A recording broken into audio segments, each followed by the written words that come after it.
안녕하세요. 저는 70대 중반 여자입니다. 지금까지 저는 4번이나 제 가족을 잃었습니다. 한 가족만 제 곁을 떠난다 해도 가슴이 찢어질 것 같은데 이런 일을 4번이나 겪고 나니 제 마음은 이미 갈기갈기 찢어져 흔적도 찾아보기도 힘들 정도입니다. 제 마음이 어떨지 짐작은 가시나요? 사람의 목숨이 이렇게까지 허망하다는 것을 알고 난 후로는 정말 살기도 싫었는데 제 곁에 남은 단 한 사람을 생각하며 버티고 있습니다. 저는 어렸을 적부터 몸이 약했습니다. 얼마나 심했냐면 한참 뛰어놀 나이인 초등학생 때에도 더운 날에 밖에서 체육을 하면 3번 중에 1번은 쓰러졌습니다. 나머지 2번은 벤치에 앉아서 아이들이 뛰어노는 걸 지켜만 보고 있어야 했었죠. 건강하려면 운동을 열심히 해야 하는데 운동을 조금만 해도 어지럽고 쓰러지는 일이 많으니 운동을 할 수 없는 아이였습니다. 그러다 보니 공부를 조금만 심하게 해도 코피가 쏟아져서 성적도 늘 중하위권이었고 학교도 제대로 다니지 못하고 집에서 쉬는 날이 많았습니다. 그렇게 고등학교까지는 어찌어찌 졸업을 하고 일을 하려고 했었는데 무슨 일을 해도 제가 몸이 너무 약해서 얼마 가지 않아 못 버티고 쓰러져 버리니 회사 입장에서도 저를 쓰기 찜찜했었는지 3개월을 못 넘기고 해고당하기 일쑤였어요. 다행히 그때까지만 해도 저희 집이 부유했던 편이라 일을 안 해도 충분했었습니다. 그래서 결국에는 취직은 포기하고 집에서 요양을 하고 있었는데 제 눈길을 사로잡은 건 늘 같은 시간에 저희 집 앞을 지나다니는 한 남자였습니다. 늘 온몸에는 흙투성이에 먼지를 뒤집어 쓴 꼴을 하고서도 뭐가 그리 좋은지 신이 나서 걸어가는 모습을 보면서 그 사람이 궁금해지기 시작했어요. 그렇게 며칠을 그 사람을 보다가 하루는 직접 말을 걸어봐야 되겠다 마음을 먹고 그 사람이 지나가는 시간에 맞춰서 집 앞에서 기다리고 있었습니다. 제 예상대로 그 남자는 제 눈앞에 나타났고 저를 지나쳐 가려는 것을 붙잡았어요. 저기요, 잠깐만요. 그러자 남자는 주위를 휙휙 둘러보더니 아무도 없다는 것을 깨닫고는 자신을 가리키며 2 눈을 동그랗게 뜬 채로 저를 바라만 보고 있었습니다. 저는 이 집에 사는 사람인데요. 매일 그쪽이 지나가는 걸 봤거든요.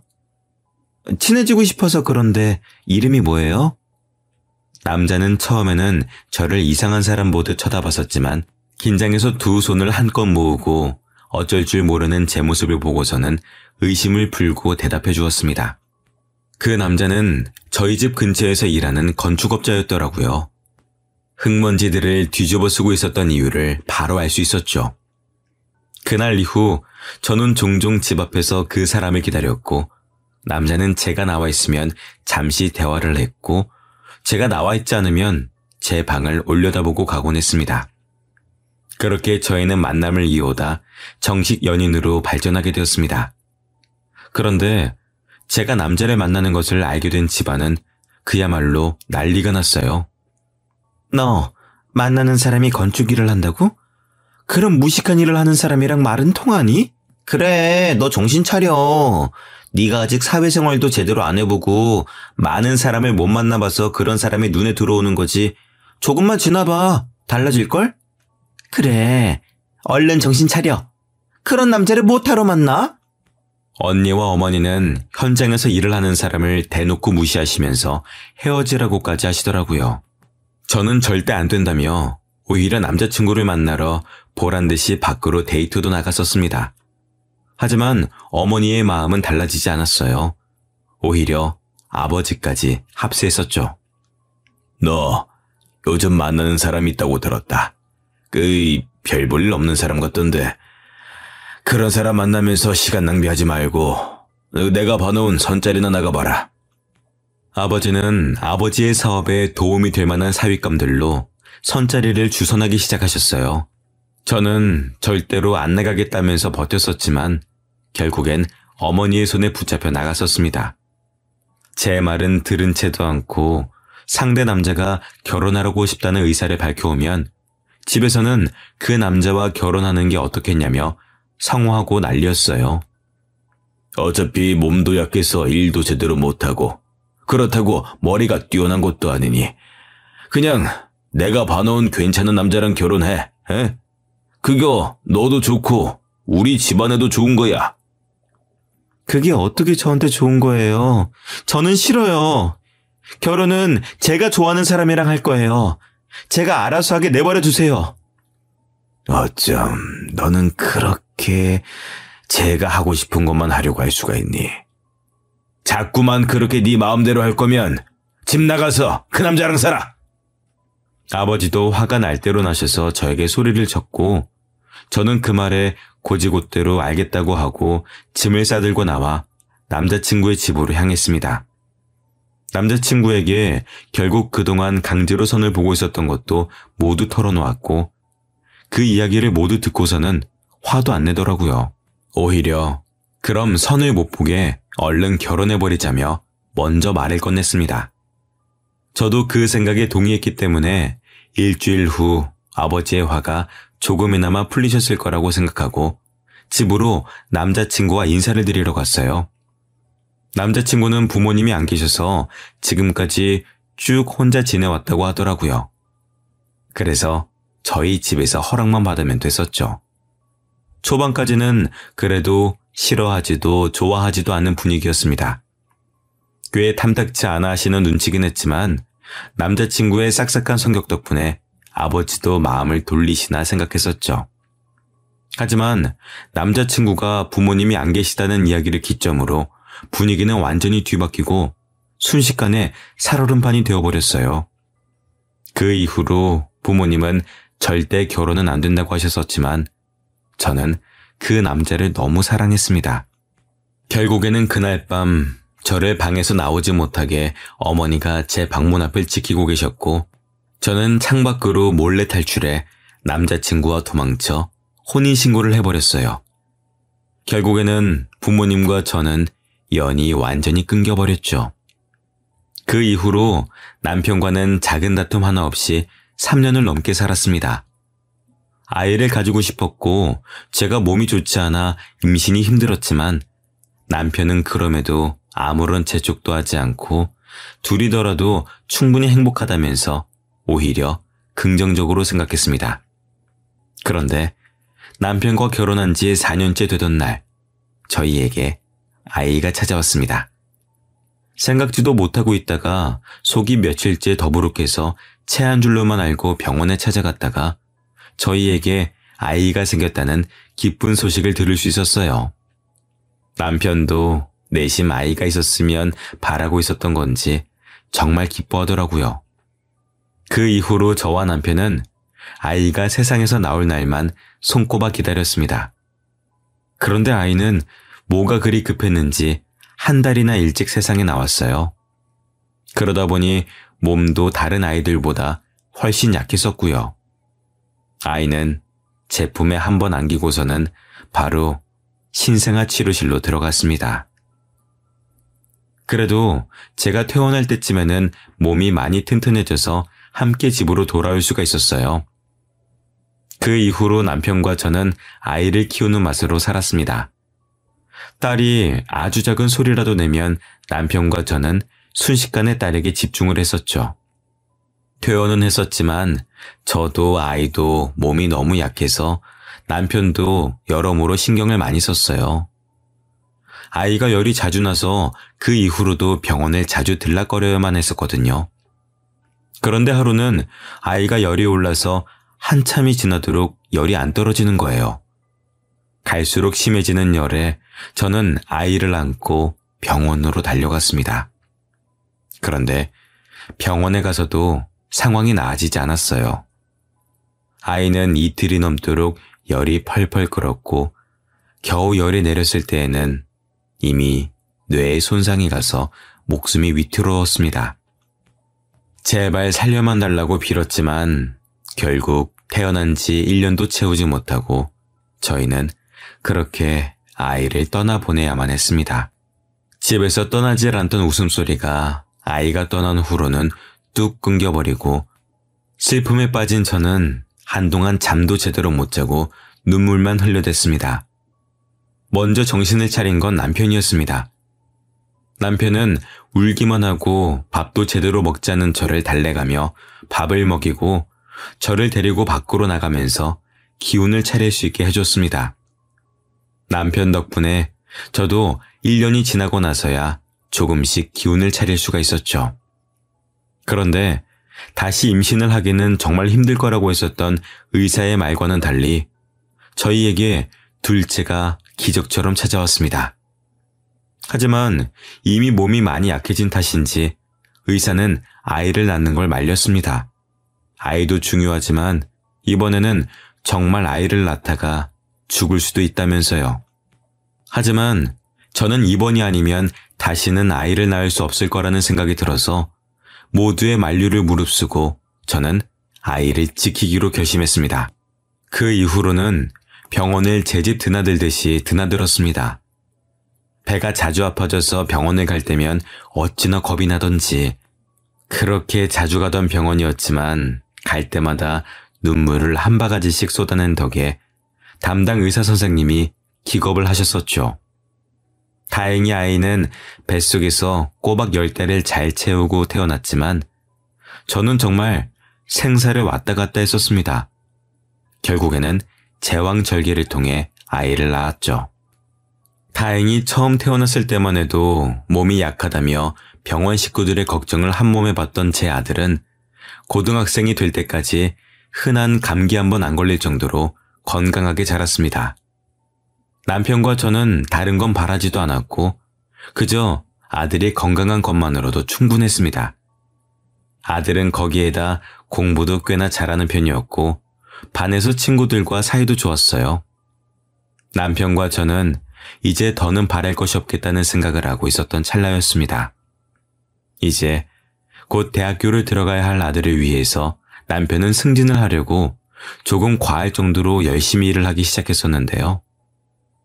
그때 남편이 밤낮 없이 일을 하다 하루는 저녁에 술을 약간 마시고 확인할 것이 있어서 들렸던 현장에서 남편은 사고를 당했습니다.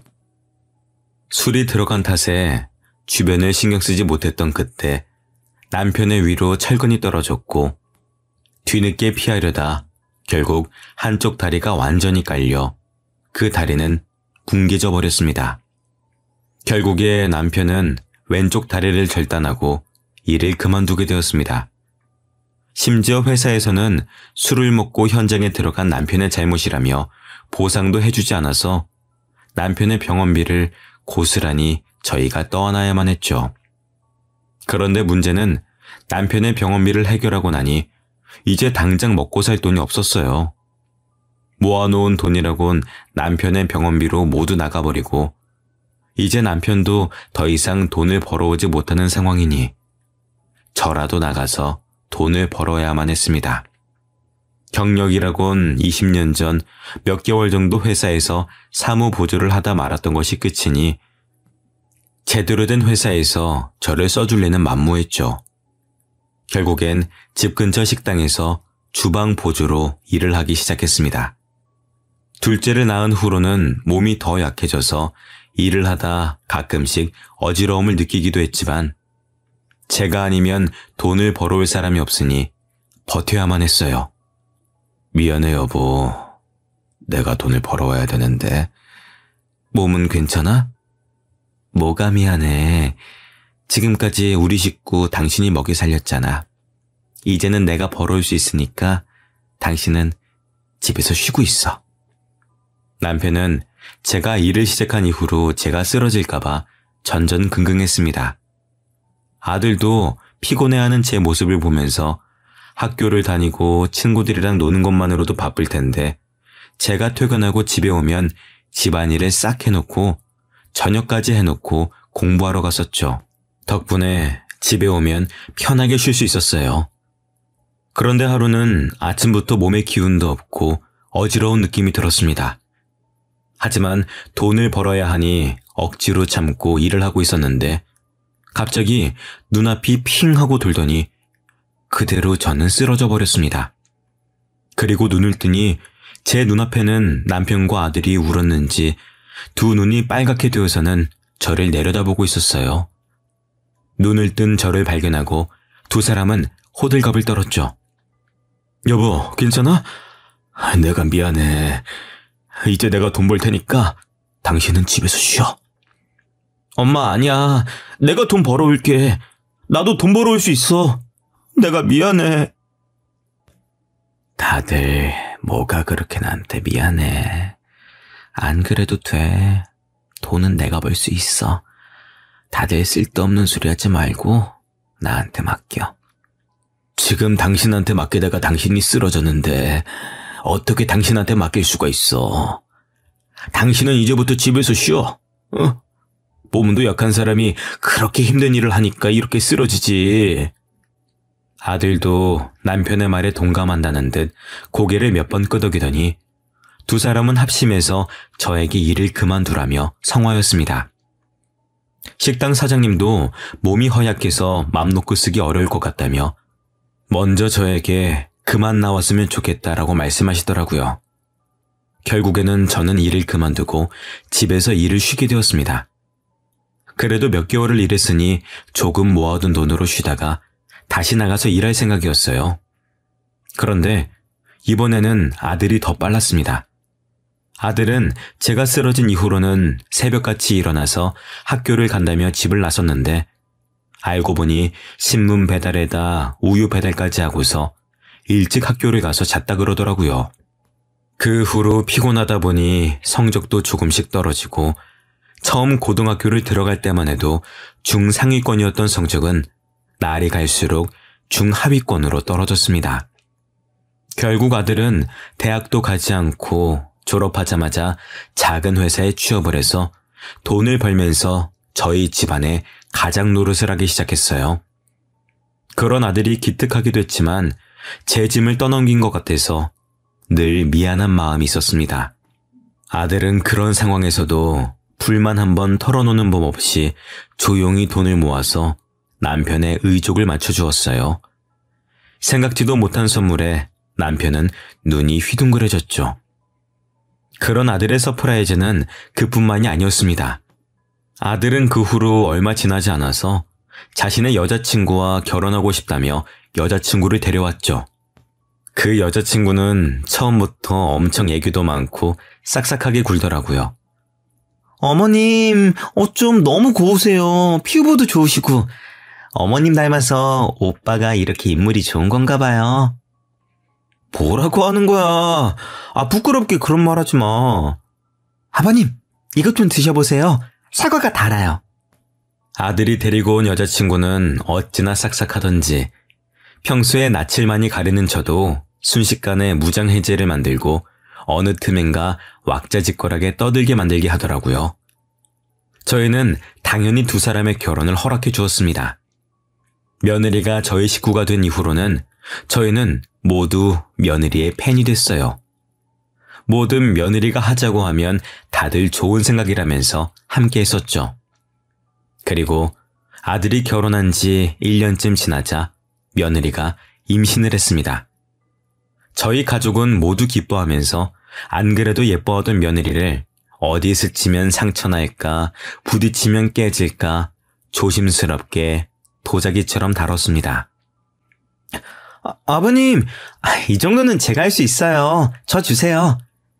아유, 그러다가 접시가 깨져서 뱃속에 아기라도 놀라면 어떻게 하려고 그래. 저 새아가는 저기 소파에 앉아서 TV나 보고 있다가 우리가 부르면 와서 그때 밥 먹어, 응?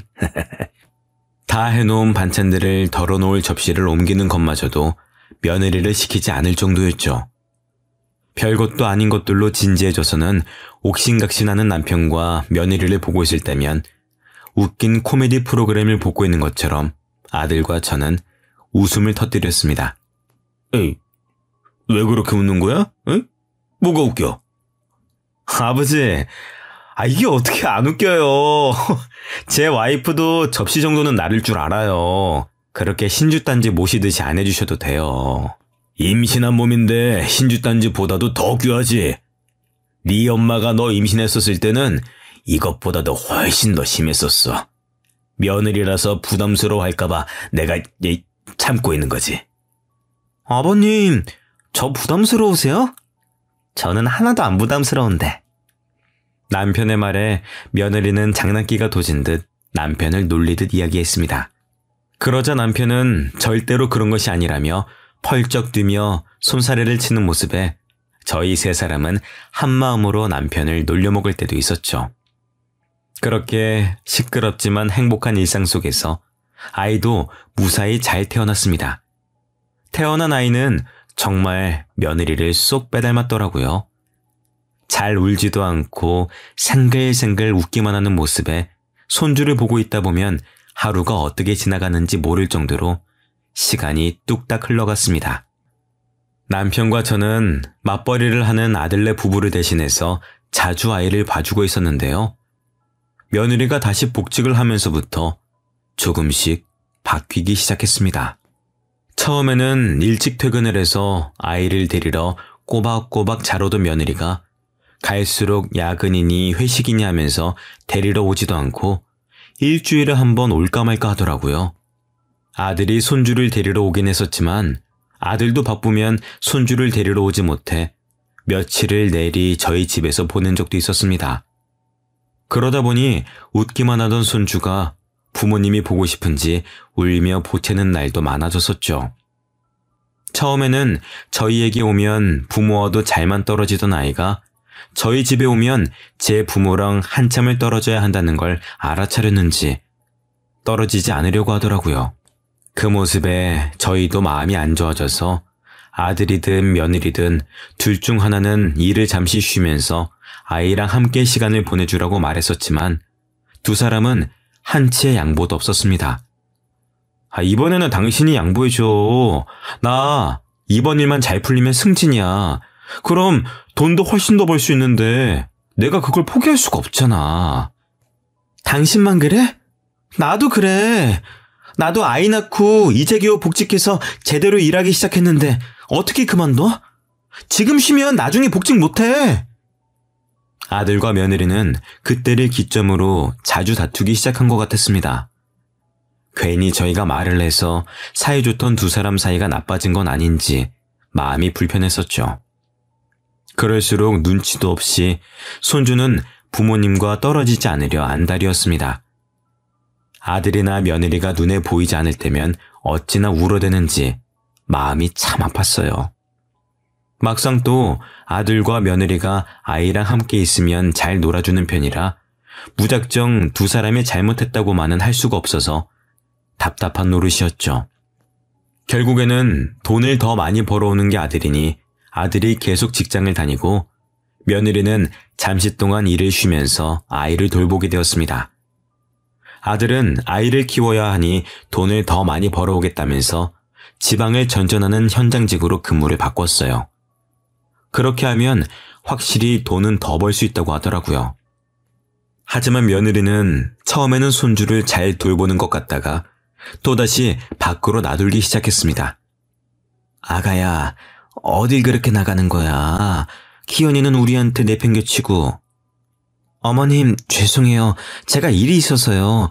잠시만 기현이 좀 봐주세요.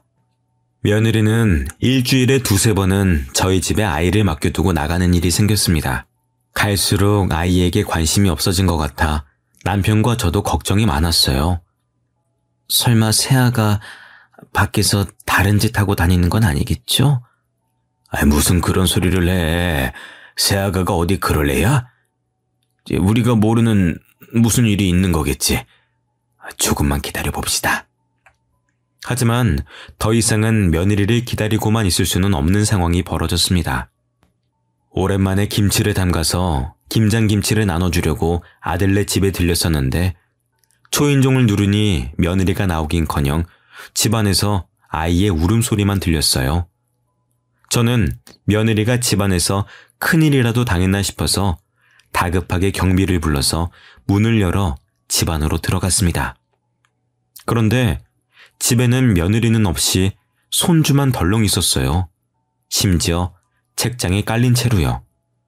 저는 깜짝 놀라 책장을 들어 아이를 빼냈고 손주는 놀랐는지 한참을 울음을 멈추질 못했습니다. 다행히 뭔가 많이 쌓아놓는 책장이 아니어서 그렇게 무거운 편은 아니었지만 2살 배기 아이에게는 충분히 위협적인 무기였었죠. 저는 처음으로 며느리에게 화가 잔뜩 나서 전화를 했습니다. 무슨 일이라니? 너는 집에 애 혼자 두고 어딜 그렇게 돌아다니는 거야? 애가 12살도 아니고 겨우 2살인 애를 두고 집 밖을 나갈 정신이 있니? 집에 오셨어요? 말씀하고 오시지. 저도 정말 잠깐 나갔었던 거예요. 밖에서 그렇게 오래 있었던 것도 아니고요. 지금 바로 들어갈게요. 됐다. 집에 가봤자 기현이 없어. 기현이 책장에 깔려서 지금 병원이다. 병원에서 검사해보고 우리 집으로 데려갈 테니까 그렇게 하라. 네? 기현이가요? 많이 다쳤어요? 무슨 병원이에요? 이미 늦었어. 이제서야 기현이가 어떤지 궁금하긴 하니? 저는 화가 나서 며느리에게 병원도 어딘지 알려주지 않고 끊어버렸습니다. 다행히 손자는 어디 한 군데 크게 다치질 않아서 바로 퇴원할 수 있었습니다. 그리고 집으로 가니 며느리가 안절부절 못하면서 저희 집 앞에서 기다리고 있더라고요. 어머님! 기현이는요? 크게 다친 곳은 없죠? 그렇게 걱정됐으면 아이를 혼자 두고 밖에 나가질 말았어야지. 죄송해요. 제가 너무 급한 일이어서 앞에서 잠깐 만나자고 해서 딱 10분만 만나고 다시 집으로 들어가려고 했어요. 그렇게 급한 일이면 아이는 혼자 둬도 되는 거니? 아이는 데리고 나갔어야지. 죄송해요. 너무 급하게 나간다고 그럴 정신이 없었어요. 급하다고 애를 안 챙기는 게 무슨 엄마니? 너 혼자 있는 집에 기현이 절대 안 보내. 내 남편 올라오면 그때 우리 집 와서 데리고 가. 그 전까진 절대 안 돼. 며느리의 말을 들을수록 더 화가 치솟은 저는 아들이 오기 전까지는 절대 아이를 보내지 않겠다며 그렇게 말한 후에 집으로 돌아와 아들에게 전화를 걸었어요. 여보세요? 무슨 일이에요, 엄마? 기현이가 다쳤다. 애 엄마가 애 혼자만 집에 두고 나가서 애가 책장에 깔려서 집이 떠나가라 울고 있는 걸 보고 내가 놀래서 병원으로 데리고 갔다. 네? 그게 무슨 말이에요? 기현이는 괜찮아요? 많이 다친 건 아니죠? 많이 다치진 않았어. 이제 겨우 진정하고 잠들었다. 내가 아무래도 며느리를 잘못 본 것 같아. 급하게 나간다고 애를 내팽겨치는 게 말이 되니? 아들도 너무 놀라서 화를 내다가 일을 빨리 마치고 올라오겠다고 하더라고요. 늦어도 밤 12시에는 도착한다는 말에 항상 일찍 잠에 들던 남편과 저는 잠도 자지 않고 아들을 기다리고 있었습니다. 그런데 아들은 도착한다던 시간이 한참이 지나도 오질 않았어요. 처음에는 운전 중이라 전화하면 괜히 방해하는 걸까봐 기다려봤지만 차가 밀려서 늦는다고 해도 심하다 싶을 정도로 오질 않았습니다. 결국엔 새벽 2시가 넘어서 아들에게 전화를 걸어보았지만 받질 않았어요. 얼마 지나지 않아 며느리에게 전화가 왔습니다. 아들에게 사고가 났으니 얼른 병원으로 와달라면서요.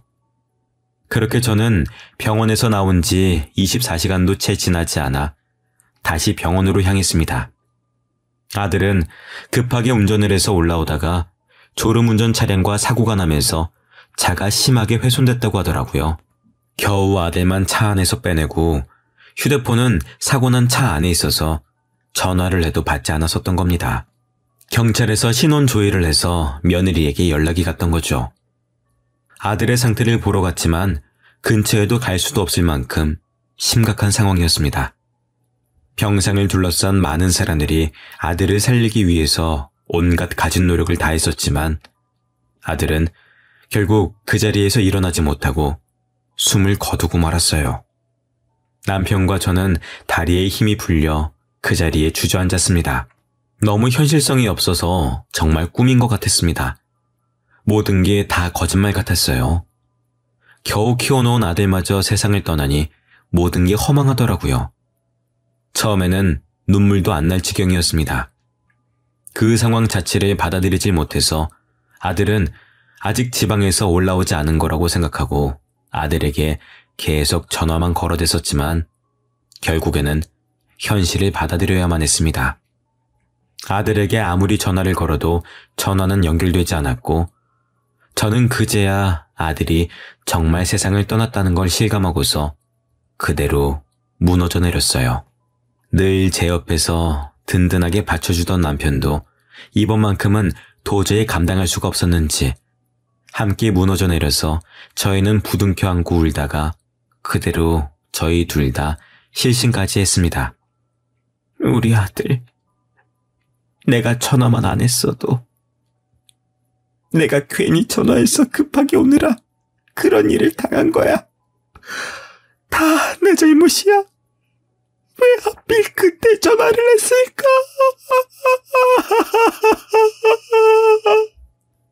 저는 제 스스로를 용서할 수가 없었습니다.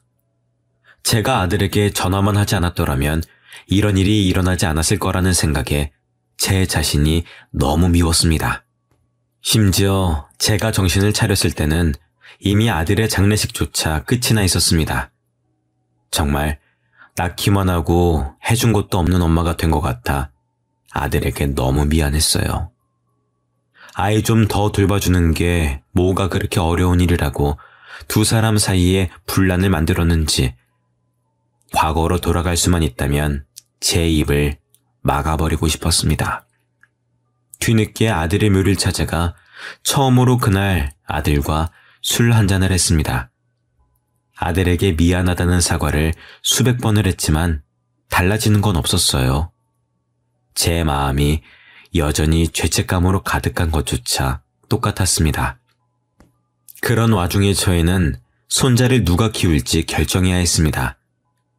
당연히 아이의 엄마인 며느리가 키워야 하는 게 맞지만 저는 더 이상 며느리를 믿지 못했었죠. 솔직히 나는 너 못 믿겠다, 아가. 어머님, 죄송해요. 제가 그런 실수를 한 것도 다 인정해요. 네가 혼자 키우면 또 이러지 않을 자신이 있니?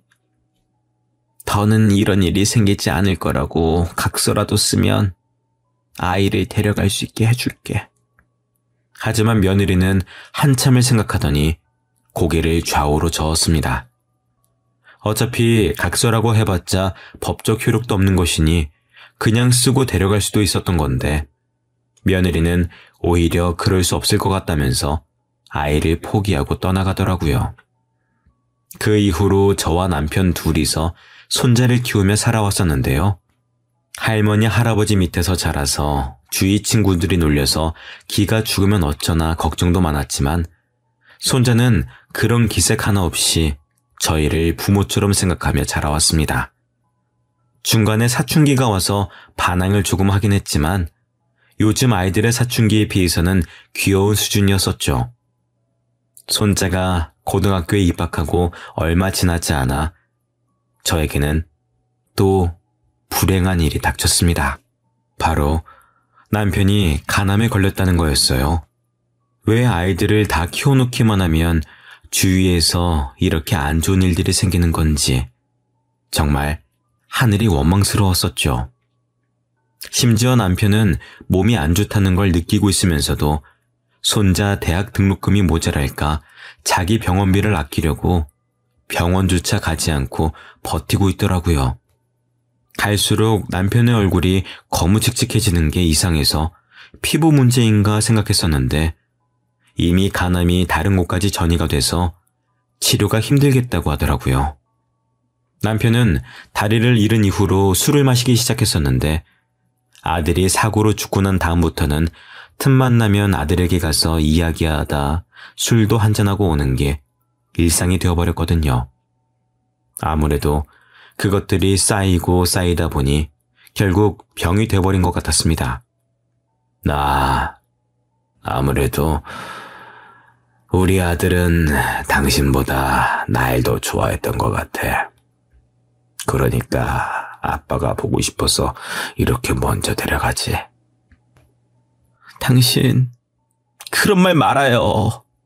무슨 그런 무시무시한 소리를 아무렇지도 않게 해. 당신은 천천히 와.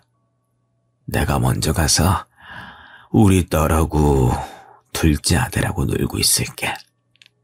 남편은 자신이 맞이할 결과를 알고 있다는 듯 모든 것을 체념한 채로 재미없는 농담을 하며 하루하루 버텨냈습니다.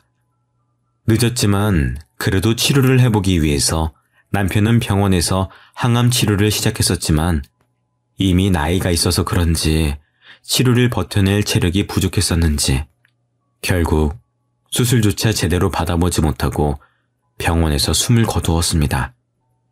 도대체 몇 번째인지 하늘을 원망할 힘도 없었어요.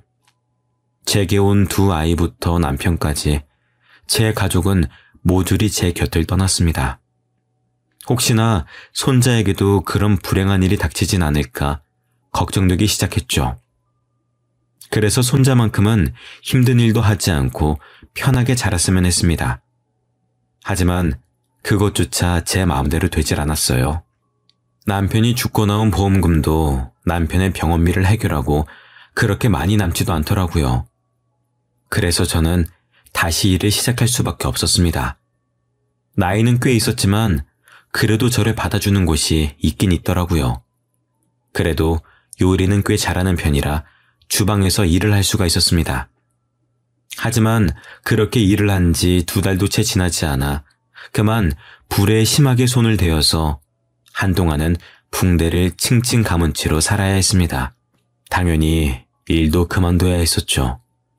나이가 있으니까 화상을 입은 손이 낫는 것도 더디더라고요. 점점 생활비가 줄어가는데 일은커녕 일상생활조차도 힘드니 걱정이 늘어갔습니다. 그런데 그런 제 걱정을 알아차린 건지 손자가 이번에는 아르바이트를 하기 시작했어요. 손자는 저녁에 야간 자율학습을 빼고 아르바이트를 하는 것도 모자라서 주말에도 아침부터 저녁까지 일을 하더라고요. 그런 모습에 손자를 말리고 싶었지만 말린다고 해서 모든 게 해결되는 게 아니니 참 여러모로 걱정이 많았었습니다. 그런데 공부도 곧잘하던 손자가 대학을 안 갈 거라며 저에게 말을 하더라고요. 아무래도 등록금을 낼 돈이 없으니 걱정이 돼서 그런 것 같았습니다. 하지만 제 손으로 손자의 인생을 망치고 싶지 않아서 등록금은 알아서 할 테니까 제발 쓸데없는 생각 말고 대학은 꼭 가야 한다고 한 달을 넘게 설득한 덕분에 손자는 다시 대학교를 가겠다고 마음을 고쳐먹었습니다. 하지만 손자가 걱정하는 것처럼 등록금이 문제였어요. 그걸 해결하려면 저도 나가서 돈을 벌어와야 했었죠. 그런데 손자의 담임 선생님에게서 전화가 걸려왔습니다. 안녕하세요, 기원이 할머니. 저 기원이 담임입니다. 아이고, 안녕하세요. 진즉에 제가 먼저 인사를 드렸어야 하는 건데. 아니에요. 다른 게 아니라 기현이가 가정 환경이 조금 어려운 편이죠. 네, 그렇긴 한데 기현이 대학은 꼭 보낼 거니까 혹시 또 대학을 안 간다느니 그런 헛소리를 하면은 선생님이 따끔하게 혼 좀 내주세요. 그러자 선생님은 조금 웃으시더니 기현이에게 장학금이 나왔다고 했습니다. 네? 무슨 장학금이요? 그동안 기현이가 교회에서 상도 많이 받아오고 성적도 좋아서요. 동문회에서 기현이 학기마다 500만 원씩 해주신다고 하네요. 그 말에 저는 그간 앓던 시름이 싹 나는 것 같았습니다. 그 후로 기현이도 아르바이트를 그만두고 공부에 집중할 수가 있었고 꽤 좋은 대학에다가 대기업과 연결된 과에 전액 장학금을 받고 입학을 했습니다. 덕분에 취업 걱정도 덜고 방학 때마다 그 기업으로 인턴을 나가서 돈을 벌어오더라고요. 그 돈만으로도 저희 두 사람이 먹고 사는 데는 아무런 지장이 없었었죠. 그런데 어느 날 저희 집으로 며느리가 찾아왔습니다. 어머님, 그동안 잘 지내셨어요? 아버님 소식은 얼마 전에 들었어요. 무슨 일로 찾아왔어? 이제서야 기현이가 보고 싶은가 보지? 그러자 며느리는 고개를 푹 숙이고 눈물을 뚝뚝 떨어뜨렸습니다. 어머님, 저 얼마 안 남았어요. 엄마라고 말하지 않아도 돼요. 그러니까 한 번만 가까이서 볼 수 있게 해주세요. 알고 보니 며느리는 혈액암에 걸려서 이제 겨우 3달 정도밖에 안 남았다 하더라고요. 매번 멀리서 손자가 커오는 걸 봤었는데 죽기 전에 마지막으로 가까이서 보고 싶어서 직접 찾아온 거였습니다. 얼마 남지 않았다는 이야기에 마음이 약해진 저는 기현이와 며느리를 만나게 해주기로 결정했습니다. 생각해보면 며느리도 의도한 건 아니었던 사고였는데 제가 너무 며느리만 몰아붙였었는지 후회되기도 했었고요. 그리고 그날 저녁, 손자는 정말 오랜만에 친엄마를 만났습니다. 네, 엄마라고요? 그동안 어디 계시다가 이제서야 나타난 거예요? 미안해. 내가 너를 볼 면목이 없어서 그동안 멀리서만 지켜봤어. 처음에는 며느리에게 적대적이던 손자는 이야기를 하다 결국에는 엄마의 품에 안겨 한참을 울었습니다. 지금까지 어른스러운 척 버티고 있었지만 손자도 아직 어린아이였어요. 그 후로 손자와 며느리는 남은 3달이라는 시간 동안 그동안 하지 못했던 것들을 잔뜩 하며 시간을 함께 보냈습니다. 둘이서 캠핑도 가고 바다도 보러 가고 함께 아들에게 인사도 하러 다녀오면서요. 하지만 그 떨어져 있던 사이의 공백을 다 메우기도 전에 며느리는 세상을 떠났습니다. 그리고 손자의 앞으로 어마어마한 금액의 재산을 남겨주고 떠났습니다. 알고 보니 며느리는 그동안 꽤 돈을 많이 벌어왔나 보더라고요. 며느리의 친구이자 대리인에게 이야기를 들으니 손자를 혼자 두고 나갔던 날 며느리가 믿고 투자금을 맡긴 사람이 도망쳤다는 이야기에 황급히 나갔었던 거였어요. 제 아들이 지방을 돌아다니며 힘든 일을 하는 게 싫어서 자기가 직접 퇴직금으로 투자를 하려고 사람들을 만나면서 정보를 찾아다녔었는데 그게 저의 눈에는 그저 놀러만 다니고 있었던 걸로 보였던 겁니다. 결국에는 일이 모두 끝나고 한참 후에야 돈을 들고 도망간 사람을 찾아내 돈을 돌려받았고 그 이후로 여기저기 투자를 하다 대박이 나서 꽤 큰 돈을 모았다고 하더라고요. 그리고 그 돈으로 손자의 고등학교에 연락해 장학금 형식으로 손자에게 돈을 전달했던 것이었어요. 그 말을 들으니 그동안 오해하고 있었다는 사실에 너무 미안하더라고요. 며느리는 말하지 말라고 했다고 했지만 친구라는 사람은 그동안의 며느리의 속사정을 모두 알려주었습니다. 며느리도 제가 왜 그랬는지 충분히 이해하고 있으니 미안해할 필요는 없다는 말까지 덧붙였지만 그래도 며느리에게 사과 한번 제대로 못한 것이 못내 마음에 걸렸었습니다. 장례를 치르는 내내 마음이 불편하더라고요. 원래는 며느리가 죽기 전에 아무도 모르는 납골당에 자기를 안치해 주기를 바란다고 말을 전했다곤 했지만 손자와 상의 끝에 아들의 묘 옆에 나란히 며느리를 묻어주었습니다. 너무 늦게 오해를 풀어서 미안하다며 하늘에서 아들에게도 털어놓길 바라는 마음으로요. 그 이후로도 벌써 5년이 지나서 졸업을 앞두고 있습니다. 졸업하고 바로 자기가 가고 싶은 부서로 취직을 한다고 하니 이제 정말 걱정은 없습니다. 그동안 군대도 무탈하게 다녀오고 여자친구도 만들었어요. 주변 사람들을 넷이나 잃은 건 과거에 제가 너무 이기적이어서 벌을 받았나 생각합니다. 제멋대로 판단해버린 탓에 몇 명이나 상처를 받았을지 가늠이 안 되네요. 많이 늦은 것 같지만 남에게 도움만 받는 삶이 아니라 도움이 되는 삶을 살고 싶습니다. 여러분들도 너무 받기만 하는 삶보다 뭐든 주고받는 인생 사시길 바라겠습니다.